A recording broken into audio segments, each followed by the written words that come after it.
छायाडं ब्रह्मों संसारम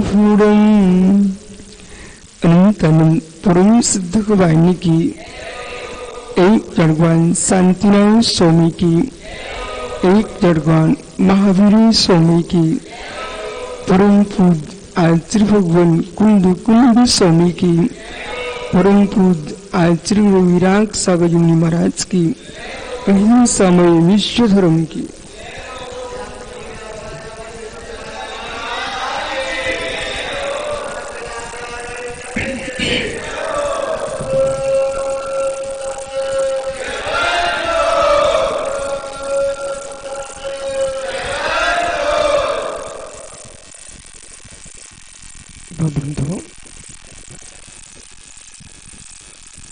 अंतिम तीर्थेश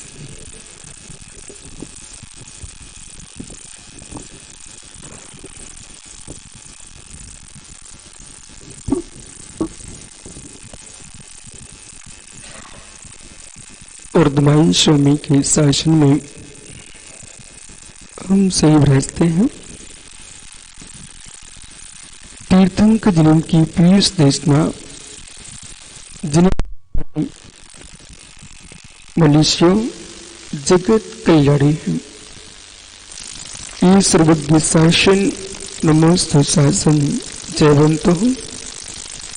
जयवंतो वितराग सुबल संस्कृति। भगवान सर्वज्ञ देव ने वस्तु के वश पर ब्रह्मांड को आलोकित दृष्टि दी है। संपूर्ण जगत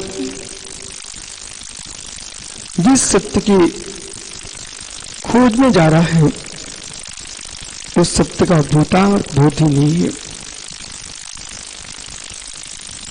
आत्मद्रव्य शुद्धीय प्रमाण है संसार में। शुद्धीय प्रमाण आत्मद्रव्य न अलाद चक्र है न अंगुष्ठ प्रमाण है। चक्र की भांति आत्मा भ्रमणशील नहीं है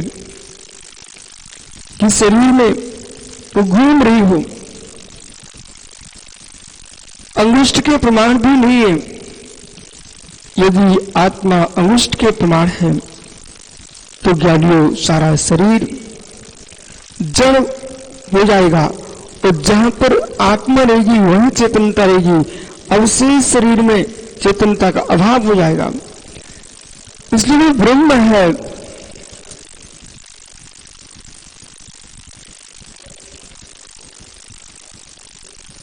जो आत्म ब्रह्म है वह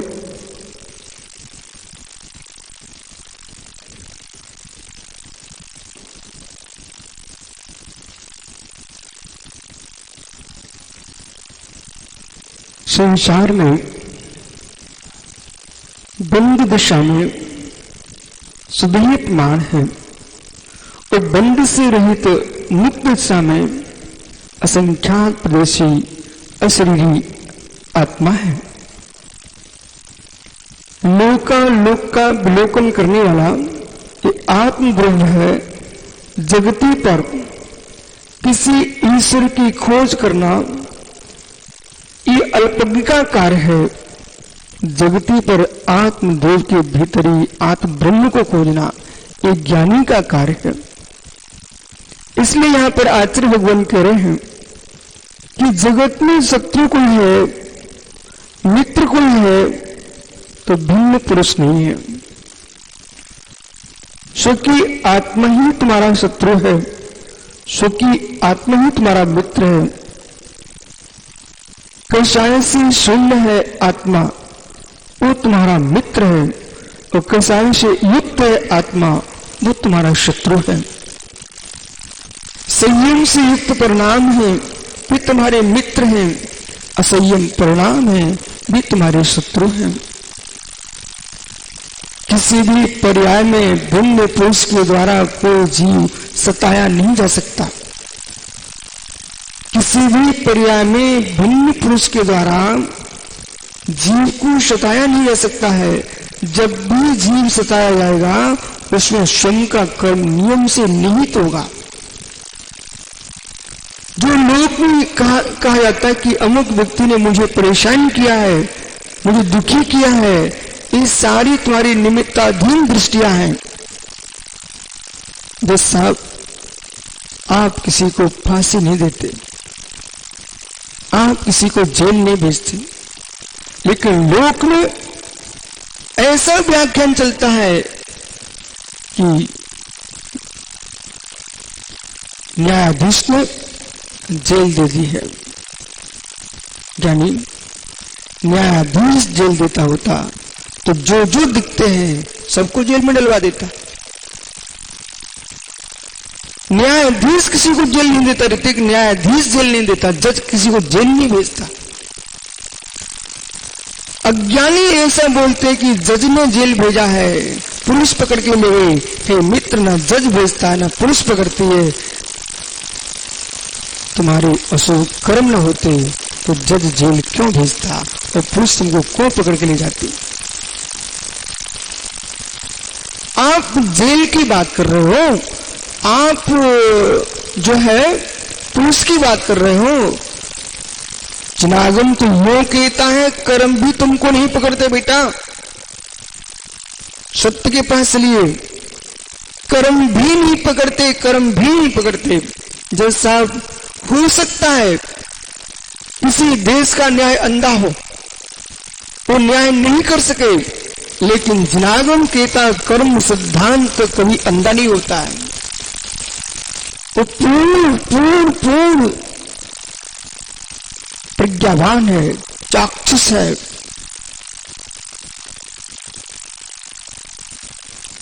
धूल के कण पड़े हुए हैं, पहलवान अखाड़े में हैं, फिर भी ऋषभ पंडित जी उनको धूल क्यों नहीं छप रही है? पूरे अखाड़े में धूल ही धूल है, तो पहलवान धूल में कुश्ती लड़ रहा है पर उसके शरीर पर धूल नहीं छप रही है। बात क्या है?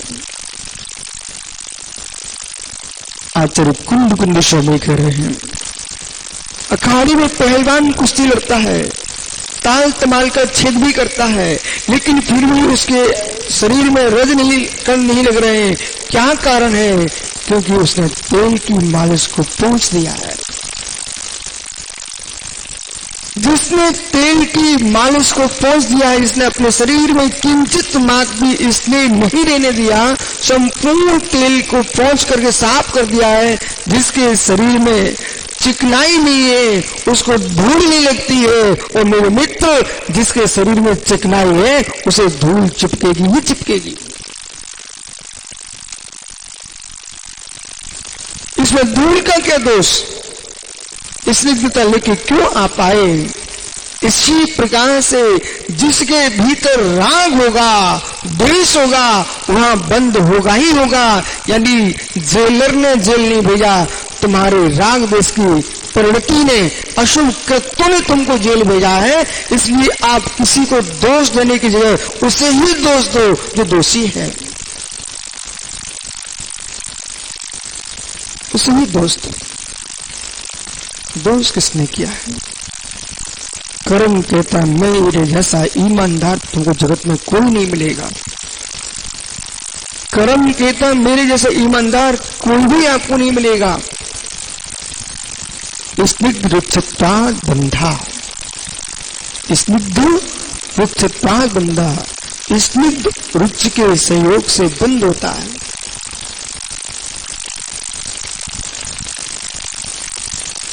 राग परिणाम स्निग्ध है, दोष परिणाम रुक्ष है। यही पेट दोष वाले बंदे का कारण। चाहे अल्प राग हो तो बंद होगा। हे मित्र, एक कषाय, ये कषाय यथाख्यात पर पहुंचे व्यक्ति को भी नीचे गिरा देती। महात्माओं, बेटा पिछी कमंडल आते ही कभी ये मत सोच बैठना अब तो मेरा काम हो ही गया।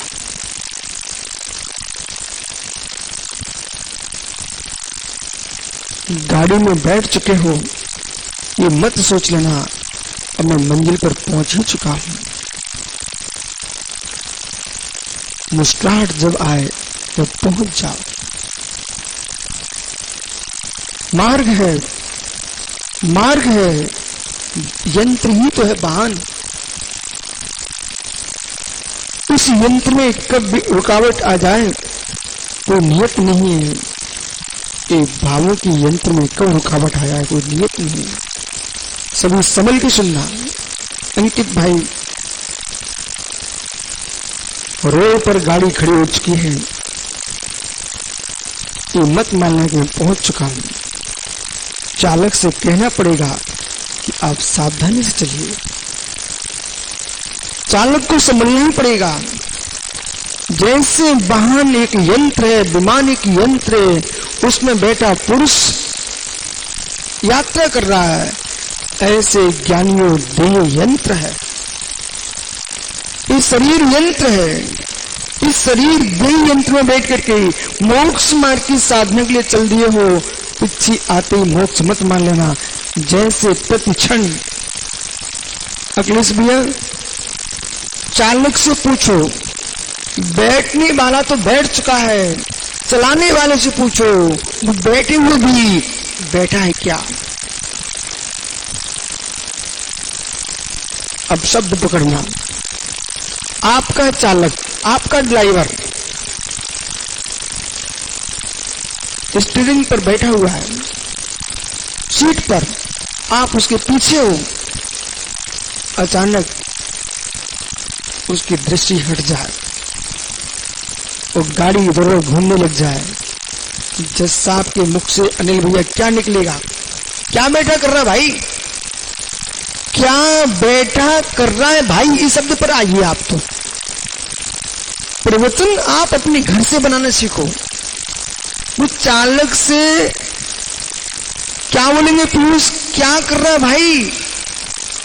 बैठा बैठा क्या कर रहा है? मतलब चालक वहां बैठ करके बैठ नहीं सकता। कुछ नहीं करता हो तो बैठा है। वो सीट पर बैठ करके बैठा नहीं होता है। वो प्रतिक्षण प्रतिपल, प्रतिक्षण प्रतिपल वाहन के ऊपर ध्यान रखता है, मार्ग को देखता है, मार्ग को देखता है, मार्ग को देखता है, मार्गी को देखता है। और मित्र मार्ग पर विचरण करने वाले लोगों को भी देखता है, और उनके साथ बैठे हैं उनको भी देखता है, स्वयं को भी देखता है। पग पग में दृष्टि उसकी चल रही है, कितना सजग है। कहीं टकराव न हो जाए किसी भिन्न पुरुष से, कहीं वाहन फिसल ना जाए मार्ग से। ऐसे मित्र परिणामों की दिशा को आपको प्रतिक्षण संभालने की आवश्यकता है। आप ये मत सोचना कि हम बैठ चुके पहुंच गए। पहुंचना तब तुम्हारा प्रारंभ कहलाएगा जब आप वास्तव में पहुंच चुके होंगे कि मार्ग में अनेक विघ्न आते हैं। इसी प्रकार से मोक्ष मार्ग में भोला बहुत विघ्न आते हैं। भावों की दिशा, परिणामों की दिशा, और परिणामों की दशा के साथ साथ जैसे मार्ग में अनेक लोग गाय बकरियां भी घूमती मिलती हैं, बालक बालिका भी घूमते मिलते हैं, उनसे आपको उनको बचा करके निकलना है। ऐसे मित्र संसार में मोक्ष मार्ग पर चलते समय ईशा कीर्ति के ठूठ भी मिलते हैं, उससे भी तुमको बच के निकलना पड़ेगा।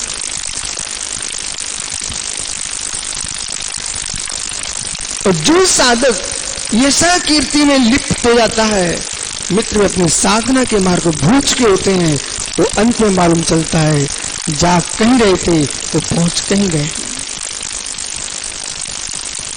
एक सज्जन आए, दर्शन करने के लिए आ रहे थे, और उनकी नींद लग गई तो पटना उतरना था, फिर आगे पहुंच गए। अब हंस रहे, हंसने का विषय नहीं है, तुम अपने प्रमाद पर रोइए। महाराज जी हम पटना की जगह आगे निकल गए। मित्र धिक्कार हो तुम्हारे लिए, तुम पटना पे उतरने के लिए दूसरे पहुंच कैसे गए? क्योंकि तुम्हारा प्रमाण था। क्या ऐसे कोई जीव साधना के मार्ग पर आकर के स्वर्ग मोक्ष की ओर जाने वाला हो तो नरक में जाके मुस्कुराए, नरक में आ गए। बेटा मुस्कुरा क्यों रहा? तुमको रोना चाहिए, पन्ना रोना चाहिए। तुम प्रमाद में डूब चुके थे, अपने मार्ग से दूर हट गए।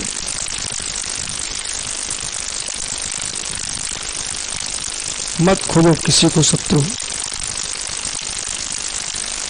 निंदक को भी आप अपना निंदक मत बोलिए। अविश्वास मानिए, जिनागम को समझे तो समझिए, निंदक को भी निंदक मत बोलिए। निंदक को भी निंदक मत बोलिए, वो तुम्हारी निंदा कर नहीं सकता है। तुम्हारे भीतर को निंदनीय कार्य नहीं होना चाहिए।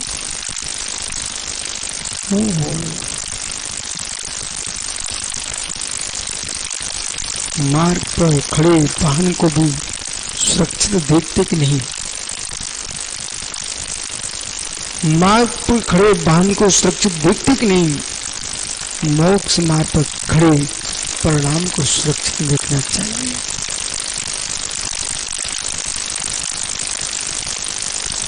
यदि आप भगवान की पूजा करने भी गए हो, अनिल भैया संभल के जाना मंदिर।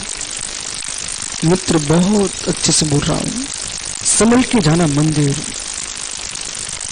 हे मित्र, सीढ़ियां बड़ी बड़ी हैं, चढ़ गए तो तीर्थंकर महावीर मिलेंगे ऊपर आपको, फिसल गए तो हॉस्पिटल का कोई पलंग दिखेगा। मित्र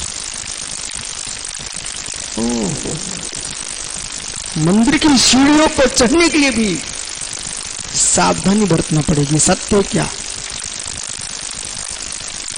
मंदिर की सीढ़ियों पर भी चढ़ने के लिए सावधानी बरतना पड़ेगी। शम चिकने फर्श करा कर तो सीढ़ी पर पैर धो रहे हो तो फिर गिरोगे भाई सारस्वत जी। बेटा मंदिर की सीढ़ी भी तुम्हारे लिए एक सीढ़ी भी कठिन हो जाएगी। मंदिर की सीढ़ियों पर चढ़ने के लिए, भगवान के बिंब के दर्शन करने के लिए जब संभल के चलना पड़ेगा, तो ज्ञानी गुलिस्तानों की सीढ़ियां चढ़ने के लिए अपने परिणामों को संभाल के चलना पड़ेगा, तब तुमको निज ब्रह्म का दर्शन होगा।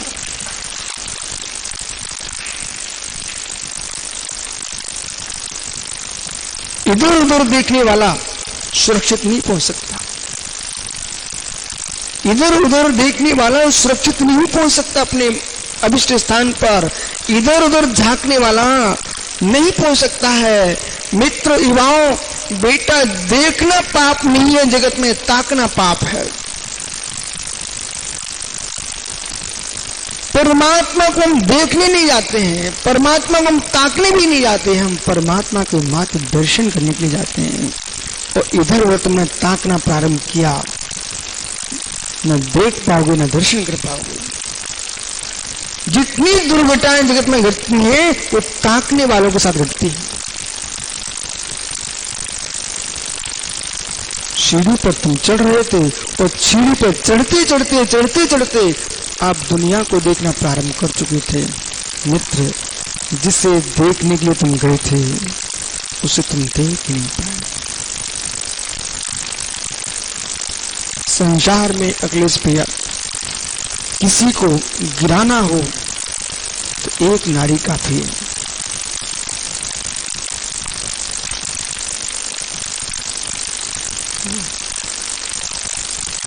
बड़ी बड़ी गाड़ियां, बड़े बड़े जहाज जरा से टकराव से नीचे हो जाते हैं, ये आपको बहुत अच्छे से मालूम है। इसलिए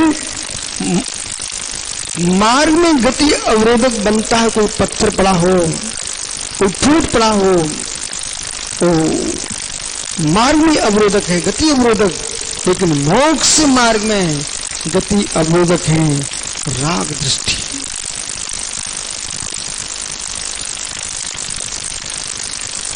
बासल राग में न डूब जाए,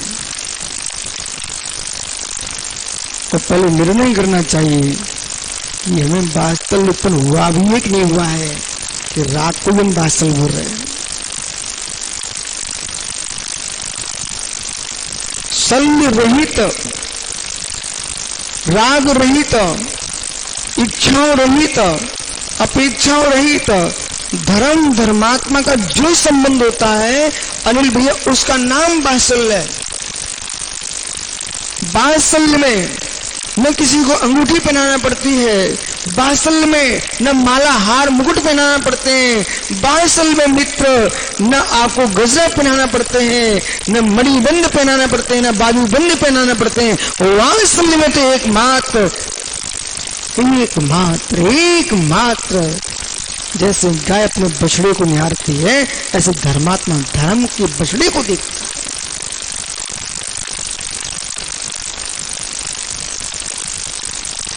अंदर में गुदगुदी होती है वात्सल्य में। वात्सल्य में पंजी संप्रदाय नहीं दिखता, वात्सल्य में पंथ परंपराएं नहीं दिखती, वात्सल्य में पंजी जाति उपजातियां नहीं दिखती, वात्सल्य में एकमात्र धर्म दिखता है। इतने सारे लोगों के साथ आप सेवा में लगे, किसके बल पर? मात्र वात्सल्य।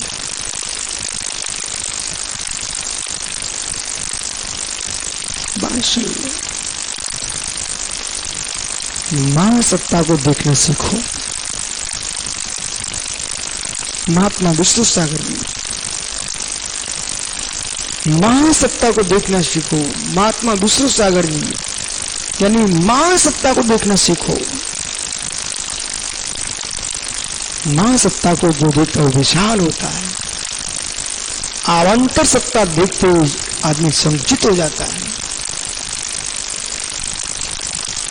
महासत्ता को देखते ही विशालता आती है, अवान्तर सत्ता देखते ही संकुचित आता है।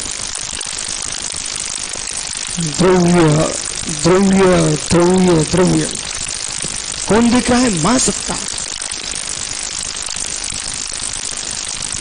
यदि अनिल आप भारतीयों को देखोगे तो आप पूरे देश के नागरिक आप और वो एक होंगे।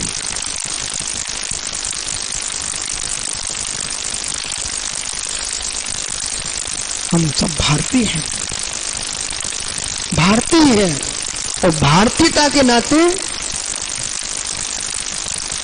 उसमें कोई जाति नहीं होगी।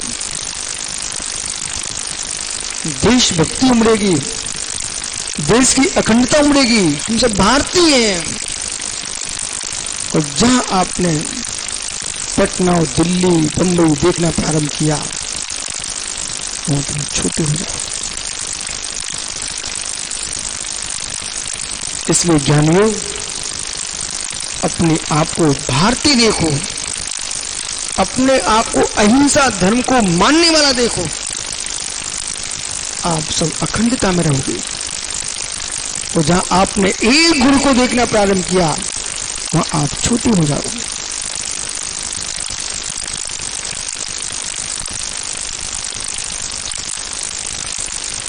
स्व द्रव्य की पहचान के लिए अवान्तर सत्ता को देखना चाहिए। अखंड द्वैत्व को देखने के लिए महासत्ता देखना चाहिए। अखंड आत्मा एकत्वभूत है, उसको निहारने के लिए आपको जगत में झांकने की जरूरत नहीं है। आपकी आत्मा एकत्वभूत है, आपकी आत्मा अनंतभूत है, वो आपकी आत्मा विश्व रूप है। पंडित जी बराबर, आपकी आत्मा एकत्वभूत है, आपकी आत्मा अनंतभूत है, वो आपकी आत्मा विश्व रूप है।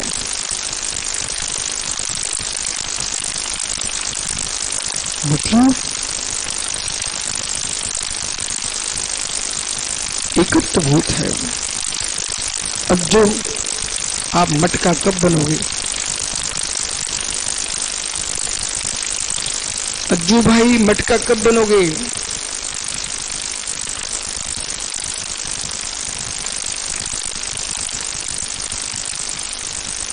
हे मित्र, हे मित्र, पन्ना पुत्र, बेटा मटका कब बनोगे?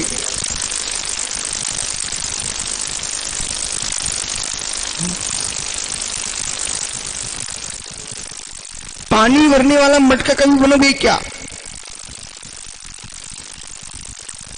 है ज्ञानी, है ज्ञानी, ये देह के परमाणु तो कभी ना कभी मटका भी बन सकते हैं, पर मैं कभी मटका नहीं बनूंगा।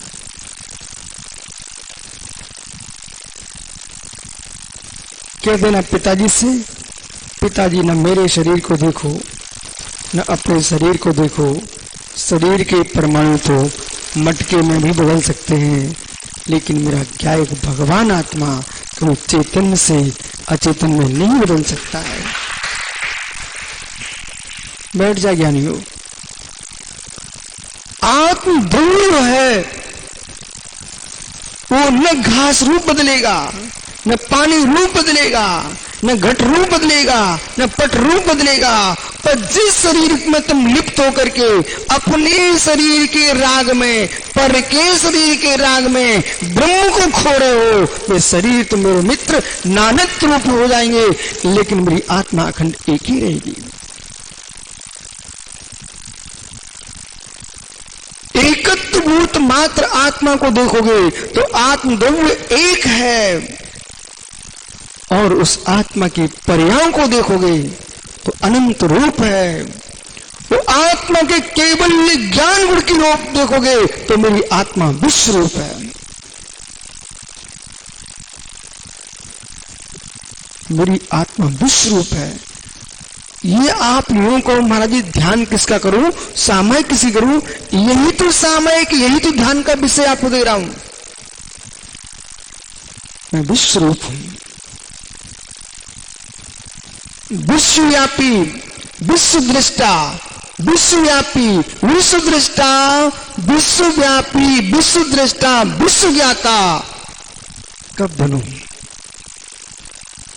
केवल समुद्घात करेगा तो विश्वव्यापी हो जाएगा, केवल दर्शन से देखेगा विश्व दृष्टा होगा, केवल ज्ञान से जानेगा तो विश्व ज्ञाता होगा। ये सारी दशा जो सब आपके भीतर है, ऐसा मत सोचना कि एक तीर्थंकर महावीर स्वामी हो चुके वैशाली में, एक ऋषभदेव हो चुके अयोध्या में। हे मित्र, ऋषभदेव से महावीर पर्यंत इतने ही भगवान नहीं होते हैं। ऋषभदेव महावीर जैसा पुरुषार्थ जो जो करते हैं वे सभी भगवान होते हैं। यही तो श्रवण संस्कृति की महिमा है। इसलिए आप खुश हुआ करो, 24 घंटे मुस्कुराया करो। हम उन स्थानों पर नहीं जन्मे जहां दास बना के रखा जाता है। राकेश भैया, हम उन स्थानों पर नहीं जन्मे और भाग्य हमारा है कि जहां दास बना के रखा जाता है, उन स्थानों पर नहीं जन्मे। हम वहां जन्म लिए, यहाँ दास नहीं, यहाँ दास को भी भगवान बनाया जाता है। जगत के दर्शनों में ब्रह्म एक, परमात्मा ईश्वर एक रहता है, बाकी सब भक्त रहते हैं। साधु महात्माओं के नाम के आगे भी दास लगा रहता है, पर यहां तो सागर लगा हुआ है। क्या नहीं समझो, सागर सूखने ना पाए। सागर कोई नाला नहीं होता है। इसलिए मित्र, नाले जैसी गंध आने लगी सागर में तो सागर संज्ञा समाप्त हो जाती है। नाली जैसी गंध आने लगी सागर में तो सागर संज्ञा समाप्त हो जाती है। मेरे मित्र, सागर में गंध नहीं आती है, उस सागर की विशेषता होती है। बालकों, बेटा, युवाओं, समझो, सागर की विशेषता होती है।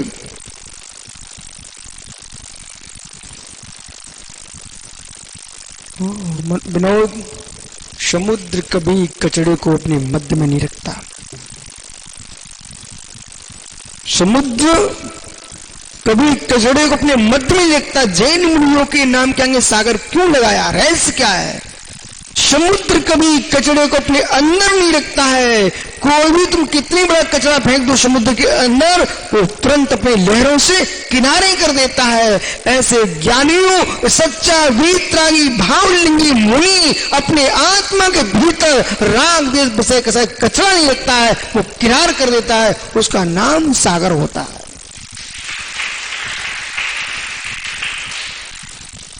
सागर जैसा जियो अभिषेक, या आंखों के समान जियो। सागर के पास नहीं पहुंच पाओ, अपनी आंखों के पास आ जाओ। समुद्र के पास, उदधि के पास न पहुंच सको, लव समुद्र के पास बेटा न पहुंच सको, अपनी आंखों के पास आ जाओ। फिर मैं आपसे बात करता हूं, पहुंचो अपनी आंखों के पास। ओ शक्कर पुत्र, आंखों के पास पहुंचो बेटा, अपनी आंखों के पास पहुंचो। तुम्हारे शरीर में एक ऐसा अंग है जो तुमको तत्व का ज्ञान देता है।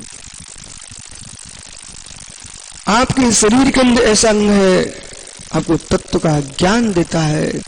हे मित्र, हे मित्र, आंख के अंदर जरा सा कण बाहर का जाए, आंखें स्वीकार करती हैं। आंख के अंदर, नेत्र के अंदर, नैनों में जरा सा कण आ जाए, आंखें स्वीकार करती हैं। जैसे समुद्र अपनी लहरों से कचड़े को दूर कर देता है, मित्र आंखें अपने अंदर से पानी निकाल देती हैं और कचड़े को बाहर करती हैं।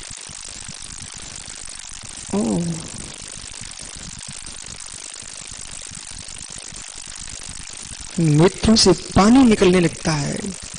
किंचित मात भी कचड़ा गया तो नेत्र पानी फेंक देते हैं। ये सत्य पुरुष, आंखें पानी छोड़ देती हैं।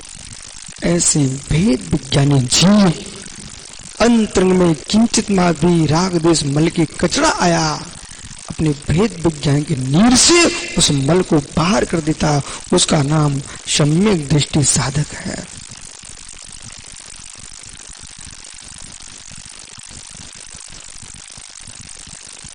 मोक्ष मार्ग पर चलना इतना सरल नहीं है,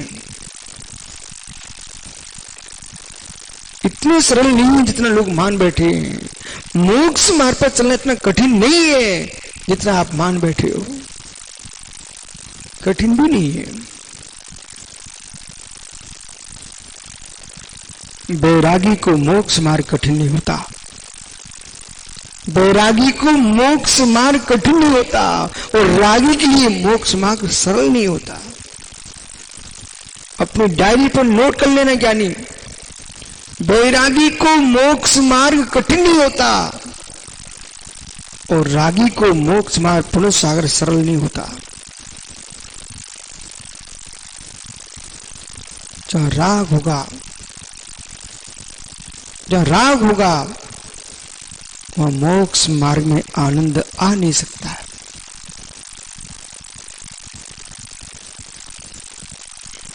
और राग हो मोक्ष मार्ग से, राग हो मोक्ष मार्ग से, तो गर्भवती मां जैसा होना चाहिए। समझ में नहीं आ रहा आप लोगों को?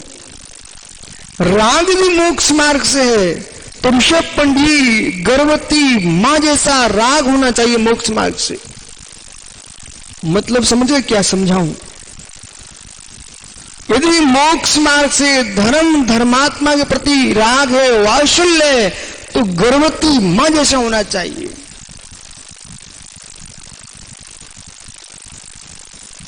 गर्भ को धारण करने वाली मां पीड़ित है, कष्ट है, वेदना है, उसका भोजन बदल गया, बेचारी की चाल बदल गई है, चेहरे का रंग बदल गया, अधरों की रंगाहट चली गई, शरीर का सब ढंग बदल गया है। पीड़ित होने पर भी फिर भी पीड़ा को पीड़ा नहीं मान रही है। क्यों? उसे अपने घर का दीप दिखाई दे रहा है। जिस माँ ने गर्भ को धारण किया उस माँ से पूछो, बेचारी सीढ़ियों पर चढ़ने के लिए कितना परिश्रम करती है। आंगन के एक एक पग पर उसको कैसे चलना पड़ता है, फिर भी कष्ट नहीं मान रही है। क्यों? उसे अपना घर का कुलदीप दिख रहा है। जैसे गर्भवती माँ को गर्भ को भार को ढोने पर भी अंशुल ज्ञानी कष्ट महसूस नहीं कर रही है, क्योंकि उसको अपने कुल का दीप दिखता है। ऐसे सच्चा वैरागी मोक्ष मार्ग में इतना अनुरक्त होता है कि मोक्ष मार्ग तपस्या के मार्ग में कष्ट की वेदना को वो नहीं देखता कुछ भी, उसे अपना केवल ज्ञान का दीप दिखता है। शिवत्व के दर्शन होते हैं।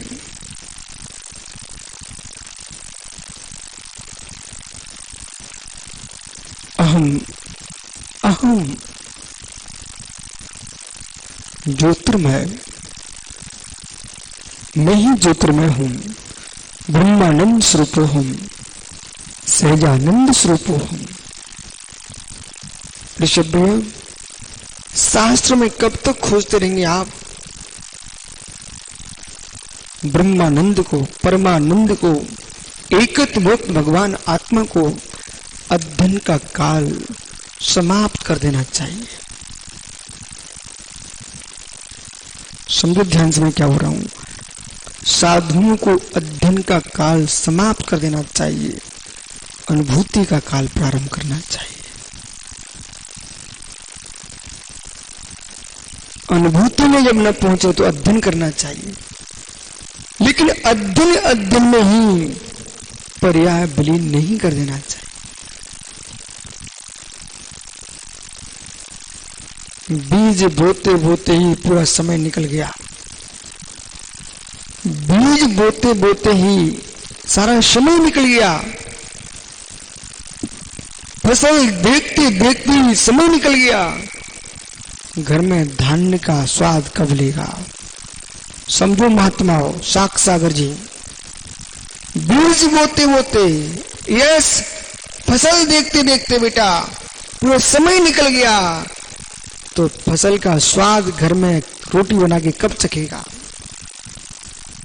ऐसे साधु पढ़ो पढ़ो, दिन भर पढ़ो पढ़ो में समय निकल गया, अपनी स्वानुभूति का रस कब लेगा?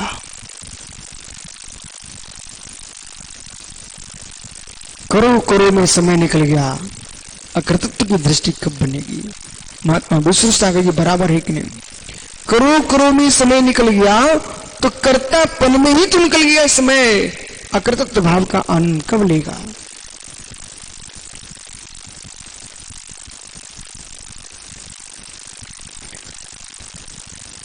जैसे मां जन्म देने के बाद एक क्षण ऐसा आता है, यानी एक ऐसा क्षण आता है, अपने पति को, अपने पिता को, अपनी मां को, अपने सासू को, अपने कुटुंब परिवार को, सबको भूल करके एक ऐसा क्षण आता नील भाई, जब अपने नन्हे बच्चे को खिलाने का आनंद लुटती है। झरोखे में जाके देखना, एक नवजात शिशु को दुलार दे रही हो मां, उसमें तुम देखना किसी का ध्यान नहीं उसको। नवजात शिशु को मां, वो मनुष्य नहीं में दिखे आपको तो तिरंजनी को देख लो, गाय को देख लेना, भैंस को देख लेना, वो भी अपने बच्चे को दुलार देती है, लेकिन सबको भूल जाती है। ऐसा अनपेक्ष दुलार निज आत्म तत्व के प्रति होगा, तभी मोक्ष मार्ग का आनंद आएगा। अनपेक्ष दुलार शब्द सुन आ रहा है, अनपेक्ष दुलार, अपेक्षाओं से रहित संपूर्ण मोक्ष मार्ग अनपेक्ष मार्ग है।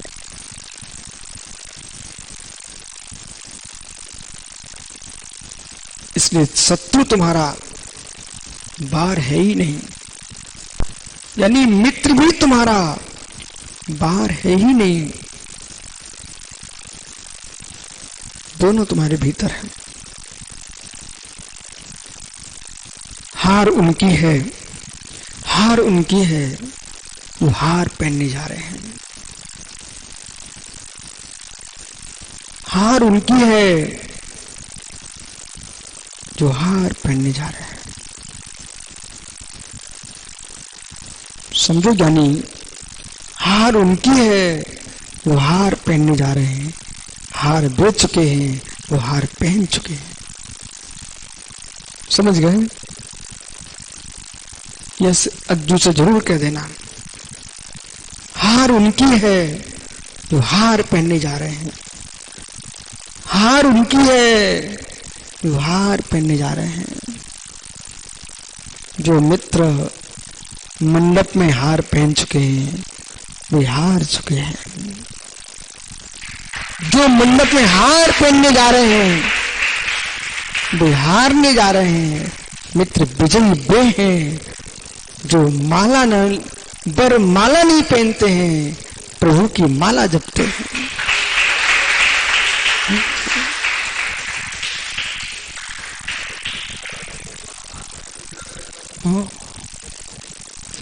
हे मित्र, हे मित्र, यदि पहन चुके हो तो निकाल भी सकते हो।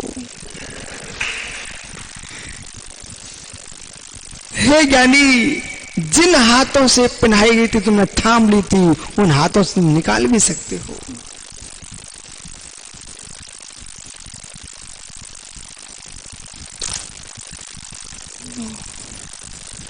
निकाल भी सकते हो, निकाल भी सकते हो। जिन हाथों से मित्र पाप करते हो उन हाथों से प्रभु की पूजा भी कर सकते हो। हाथ निर्दोष है, हाथ निर्दोष है, हाथ निर्दोष है। हाथों को दोष मत दीजिए, कराने वाला कोई दूसरा ही है। मुमुक्षु आशीष भाई, जिन पैरों से घर जाते हो उन पैरों से मंदिर भी जा सकते हो। जिन आंखों से जनक जननी को देखते हो बेटा, उन आंखों से गुरु और जिनदेव को भी देख सकते हो। जिन आंखों से राग भरी चिट्ठियां पढ़ते हो उन आंखों से बेटा जिनवाणी भी पढ़ सकते हो।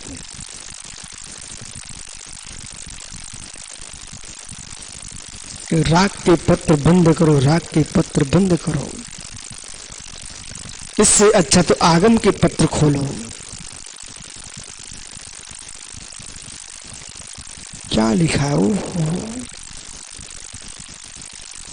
ये थोड़ी देर पूर्व आप लोग ताली बजा रहे थे, किसके लिए बजा रहे थे? जो ताली दूसरे के लिए बजाते हैं वे ताली स्वयं के लिए भी बज सकती है।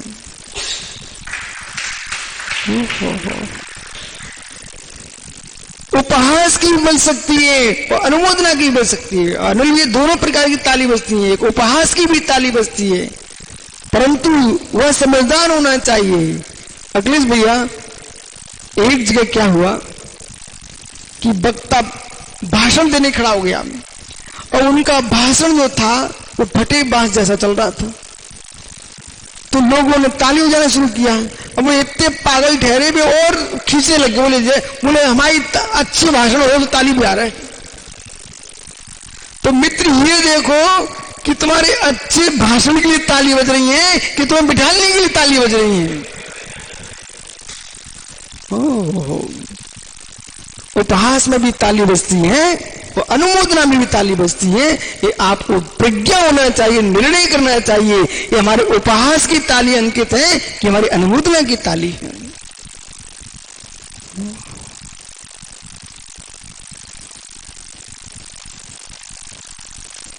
मित्र मित्र, ये ध्यान रखना, गैस का ही पेट भरा होता है, वो भोजन का ही भरा होता है।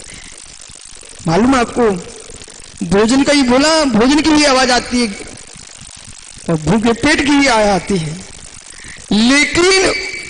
लेकिन कहीं आप ऐसा मत कर बैठना कि गैस का भरा तुम्हारा पेट हो और किसी ने देख लिया भैया भोजन पानी तो आपका हो चुका है ना, तो भूखे मर जाओगे।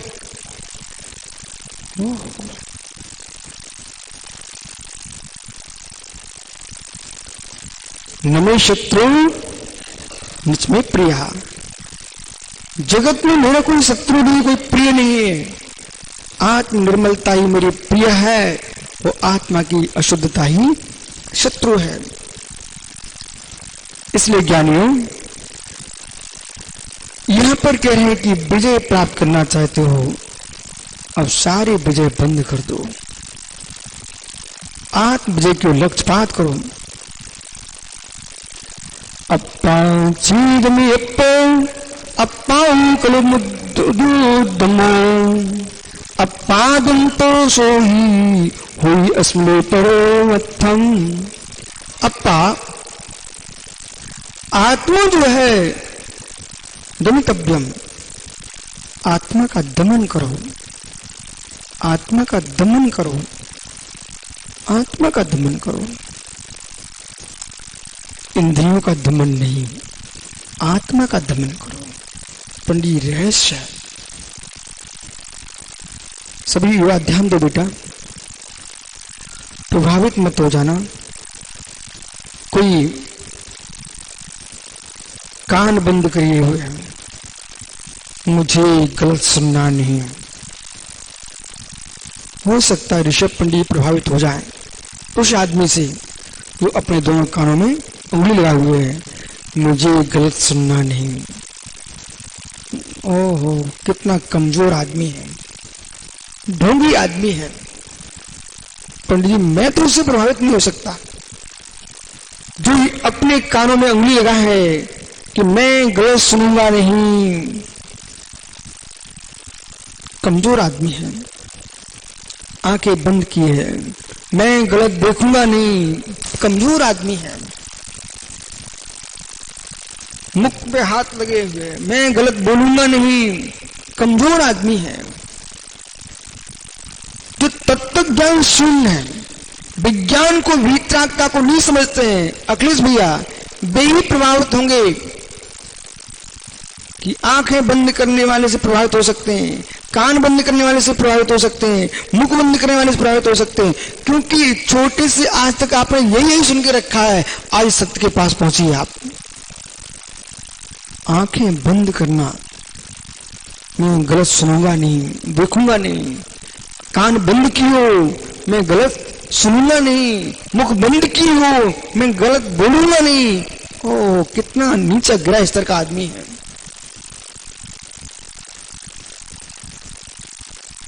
तुझे पता ही नहीं है। पंडित जी व्याकरण शास्त्र के पास पहुंच जाइए आप।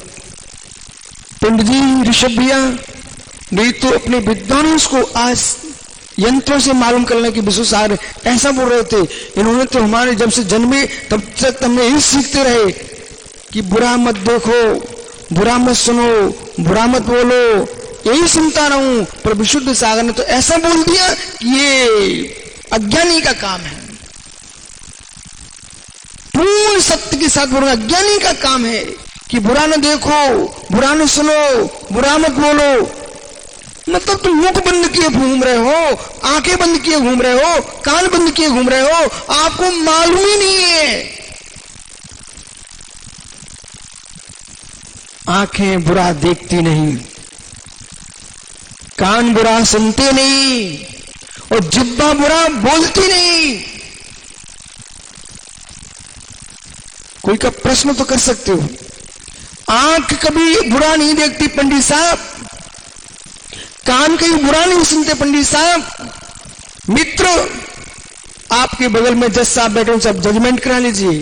और जिह्वा कभी बुरा बोलती नहीं है। व्याकरण शास्त्र से मिलिए। करण करण होता है, वो करता करता होता है। आप जो कोई बड़ा आदमी ऊंचे पद पर पहुंच जाए, अखिलेश भैया पद की ऊंचाइयां हैं, बुद्धि की ऊंचाइयां मत मान लेना। पद की ऊंचाइयां हैं, किसी एक बात पर तो किसी प्रसिद्धि हो जाए उसकी सब बातें मान मत कर बैठना, नहीं चले जाओगे। जरूरी नहीं है। ऋषभ पंडित जी इस शिक्षण कार्य में लिप्त हैं। ऋषभ पंडित जी का शिक्षण कार्य है, अखिलेश भैया का न्याय का कार्य है। अनिल भैया आपका क्या काम है? इनको बोध है किस बात का? फैक्ट्री का ज्ञान है, बराबर, मशीनरी का ज्ञान है। लेकिन मित्र, आप तीनों ज्ञानी हो, आप तीनों ज्ञानी हो, पर संभल के अपने ज्ञान का प्रयोग करना। आप तीनों अज्ञानी हो। मेरी बात को बुरा मत मानना, और यदि आपको मेरी बात समझ में आ गई ना, तो कभी कोई आपको तू मैं करके नहीं बोल सकता। ये समझदारों की बुद्धि है। यदि अखिलेश भैया ज्ञानी हैं, तो अपने न्यायालय की सीट पर ज्ञानी हैं।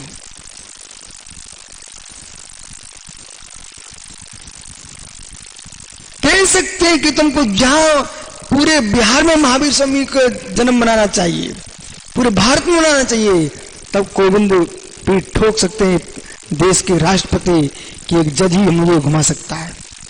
याद है भैया आपको? सुब्रत सागर जी, राष्ट्रपति कोविंद जी ने पूछा अखिलेश भैया से, हम कहां पर आपका सहयोग करें? कुंडलपुर करें कि वैशाली करें कि लक्ष्मण करें? सच्चा जैन था, उसने एक का भी निषेध नहीं किया। कहता तीर्थ हमारे हैं। वो अखिलेश भैया ने कहा राष्ट्रपति जी से, बोले संपूर्ण भारत में महावीर जयंती का लाभ होना चाहिए। हे मित्र, वह तुम्हारी प्रतिभा प्रशंसनीय होगी, लेकिन ये पूछा जाए कि ज्ञानी व्याकरण के कौन से नियम से कौन सी कारक कौन सी व्यक्ति बनती है, तो फिर आप मोल ले लेना, बोल देना ऋषभ को खड़ा कर दो। लेकिन ऋषभ भैया, आप अपने क्षेत्र में ज्ञानी हो, कोई मशीनरी का काम पड़ रहा हो तो मौन रहना, बोले हमारा भाई अनिल करेगा। तो तुम तीनों की ढक जाएगी और तीनों की प्रशंसा हो जाएगी। एक उदाहरण हमने देखा टीकमगढ़ में, इसका उदाहरण देखा 1990 में टीकमगढ़ में गहरा उदाहरण देखा। पंडित जी, श्री धबला जी की प्रथम पुस्तक की वाचना चल रही थी टीकमगढ़ में। ग्रीष्म काल था और ग्रीष्म काल की 1990 में वाचना हुई। उस वाचना में कुलपति थे पंडित धवललाल कोठिया जी। एक दिन प्रसंग ऐसा छिड़ गया पूजन पाठ का। अब पूजन पाठ का प्रसंग छिड़ा, पहले तो पंडित जी ने बोलने की कोशिश की। पंडित जी को तुरंत ध्यान आ गया, अपना क्षेत्र न्याय का है कि पूजा पाठ का है। इतना ज्ञानी जीव था, माइक पर खड़े तो हुए, वो मालूम बोला, क्या बोलते हैं दरवाजा कोठिया, इस प्रसंग को बहुत अच्छे से तो पुष्प जी समझा सकते हैं। गुलाब चंद जी पुष्प को उन्होंने माइक पकड़वा दिया है। बोले क्यों? क्योंकि भाई मैं न्यायाचार हूं, मैं प्रतिष्ठाचार नहीं हूं। अब मैं न्यायाचारी प्रतिष्ठाचार के बारे में समझाते तो फेल हो जाते। ये प्रज्ञा होना चाहिए व्यक्ति के अंदर, तुरंत ही हर बात का श्रेय लूटने जो जाएगा उसको नियम से नीचे देखना पड़ेगा। तो अपने विषय का श्रेय लूटेगा वो नियम से विशेषज्ञ कहलाएगा। वे लोग अज्ञानी होते हैं जो हर जगह टांग अड़ाते हैं, हर जगह श्रेय होते हैं, हर जगह बोलना चाहते हैं, हर जगह उनको कुछ करनी है। मित्र, अपने विषय पर आइए। एक मित्रा की दिगंबर मुनिराज स्वात्मोपलब्धि आत्मानुभूति के लिए दौड़ेंगे तो वे श्रेय पाएंगे, और मुनिराज होकर के कोई मकान की ईंट की बात करेंगे तो फेल हो जाएंगे।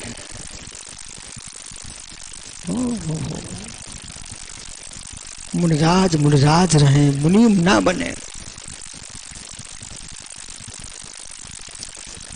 अपना अपना क्षेत्र है, स्व क्षेत्र है, स्व क्षेत्र है।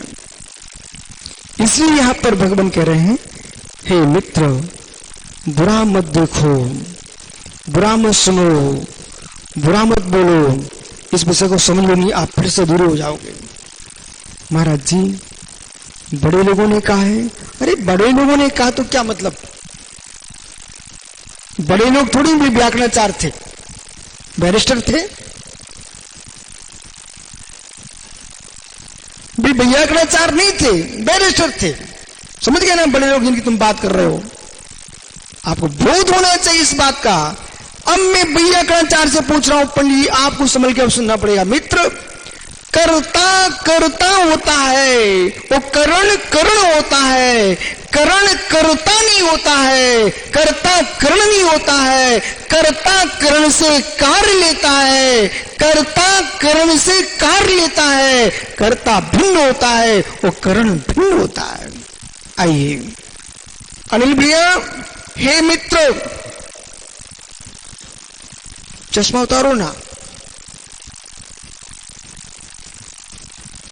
चश्मे से दिखता है आपको?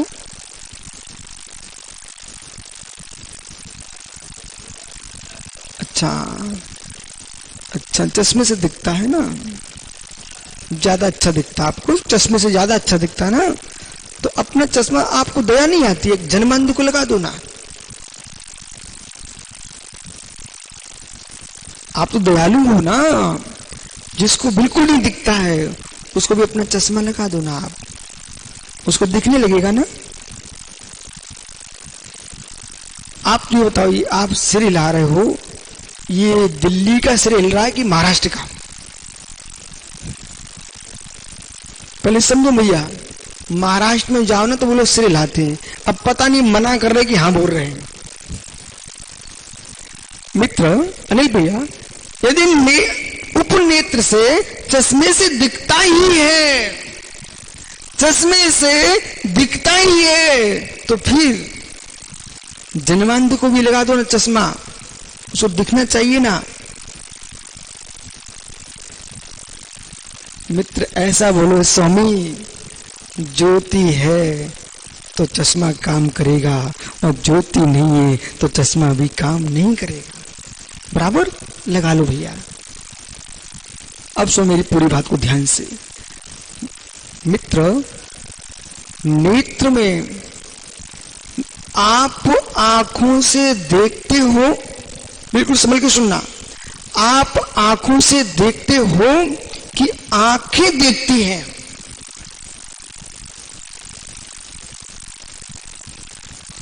पंडित ऋषभ जी, वो मशीन वाला जीव है, आपसे पूछ रहा हूं, ये अनिल ज्ञानी मुमुक्षु दिल्ली आंखों से देखता है कि इसकी आंखें देखती हैं?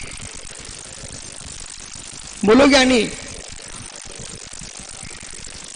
पंडित जी आप मत फंसना, मैंने आपको व्याकरण करके बिठाया है।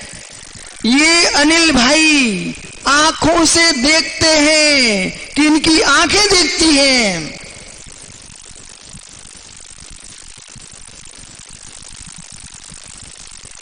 ओ महात्मा ऋतिक जी खड़े हो जाओ, इतना समय नहीं बेटा, लेट हो रहे हैं, जल्दी कर, विषय समझ आना बहुत जरूरी है। ये अनिल भाई आंखों से देखते हैं कि आंखें इनकी देखती हैं। एक शब्द बोलना भाई, बदलना नहीं फिर। ये आंखों से देखते हैं कि इनकी आंखें देखती हैं। पक्का? आकाश ये सही बोल रहा है क्या भाई? पन्ना पुत्र बेटा बोलिए, ऋतिक सही बोल रहा है क्या? क्या आप बोलना? आंखों से देखते हैं, आंखें नहीं दिखती? अच्छा बहुत बढ़िया। पंडित देखो, ये तीनों बच्चे सही बोल रहे हैं। आंखों से देखते हैं, आंखें देखती नहीं है। आंखें देखती होती तो मुर्दे को भी देखना चाहिए। आंखें करण है, आंखें करण है, आंखें करता नहीं है। बहुत बढ़िया। तो करण से द्वारा करता नहीं, आंखों ने नहीं देखा, आंखों से देखा है। पंडित साहब बल्ब जल रहा है, बल्ब प्रकाशित हो रहा है, परंतु बल्ब से प्रकाश नहीं हो रहा है, प्रकाश बिजली का है। बल्ब से प्रकाश उद्घाटित हो रहा है, बल्ब से प्रकाश उद्घाटित हो रहा है। बिजली चली जाए तो बल्ब तो लगा है, इसी प्रकार से जो कह रहे थे आंखें मत देखो, बुरा मत देखो, अरे मित्र आंखों को क्यों दबा रहे हो, क्यों फोड़ रहे हो, आंखों को मत फोड़ो। देखने वाला आत्मा है, उसे बस कर लीजिए। बुरा मत सुनो, अरे कानों में उंगली मत ठूसो, अपने मन को रोक लीजिए, इच्छाओं को दबा लीजिए। कान क्या करेंगे, वो तो जनवाणी सुनेंगे। बुरा मत बोलो, जिब्बा बोलती नहीं है, जिब्बा से बुलवाया जाता है। बोलने वाला कोई है तो यानी अशुद्ध आत्मा के परिणाम है, और ये आत्मा को बस कर लो तो बोलने के भाव ही नहीं आएंगे, तो जीभ बांधने की क्या जरूरत।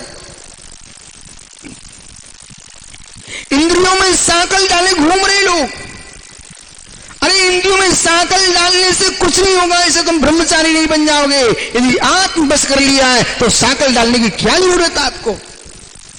इसलिए कर्ण को कर्ण मानिए, और अब आपको समझ लेना चाहिए, बैरिस्टर को बैरिस्टर की भाषा बोलना चाहिए, व्याकरण की भाषा नहीं बोल पाएंगे। आज तक जो तुम्हें 3 बंदर देखते रहे हो, वे बंदर फैले हैं। बैठ जाओ तीनों बंदर। ओ हो, क्योंकि रहस्य का ज्ञान नहीं है, गुण विद्या का ज्ञान नहीं है। आपने बाहर के बाहर देखा है, आप इंद्रियों को बांधने वाले लोग हो, लेकिन जैन दर्शन कहता है इंद्रियों को बांधो मत, मन को नहीं, इंद्रियों को नहीं, अपने आप को बस करो। क्या हुआ महात्मा शारसो जी, क्यों मुस्कुरा रहे हो। सत्य के पीछे आदमी की उम्र नहीं देखना चाहिए बेटा, सत्य के लिए आदमी के कद नहीं देखना चाहिए, सत्य के पीछे आदमी के पद नहीं देखना चाहिए। पद तो रावण के पास ही बहुत बड़ा था, त्रिखंडपति था, पर सत्य नहीं था। इसलिए विष्णु सागर ये दमंगी तभी आ सकती है जब तुम सत्य के पास पहुंचाओ उस प्रमाणिकता के साथ। इसलिए हम 3 बंदर को नहीं स्वीकारते हैं, हम 3 योग की अखंडता को स्वीकारते हैं। नमो त्रियोग संभाल के, तीनों योग संभालिए। अपाचो धम्यब्बो, इसलिए यहां कितना गहरा लिख दिया है, आत्मा को विजय प्राप्त करना चाहिए। और जिसने अपने पर विजय प्राप्त करना ही कठिन है, अपने पर विजय प्राप्त नहीं कर पाए, वो मित्र कटघरे में खड़े होते हैं। जो अपने में विजय प्राप्त कर लेते हैं, वे सिद्ध शिला पर विराजमान होते हैं। अपावंतो दंतो जयंत सुई, आत्म विजेता इस लोक में और परलोक में, मित्र सोम मेयदम, आत्म विजेता ही संसार में सुखी होता है। जिसने आत्म विजय प्राप्त की है वही सुखी है। अप्पा परलोक में, इस लोक में भी सुखी है, परलोक में भी सुखी है। इसलिए ज्ञानियों आत्म विजयी भवा। इसलिए आपका समय हो गया, कल फिर आओगे, पर तो पुनः चर्चा करूंगा। मित्र, आज का सूत्र है आत्म विजयी भवा। बोलो आत्म विजयी भवा। तो आत्म विजयी हो चुका है, फिर जगत में कहीं जाने की कोई आवश्यकता नहीं है। आत्म विजयी भवा, हार की ओर नहीं, गले की माला की ओर नहीं, बरमाला की ओर नहीं, भगवत भजन की माला फेरेंगे। आत्मा स्वभावम परिभाव भिन्नम, आत्मा स्वभावम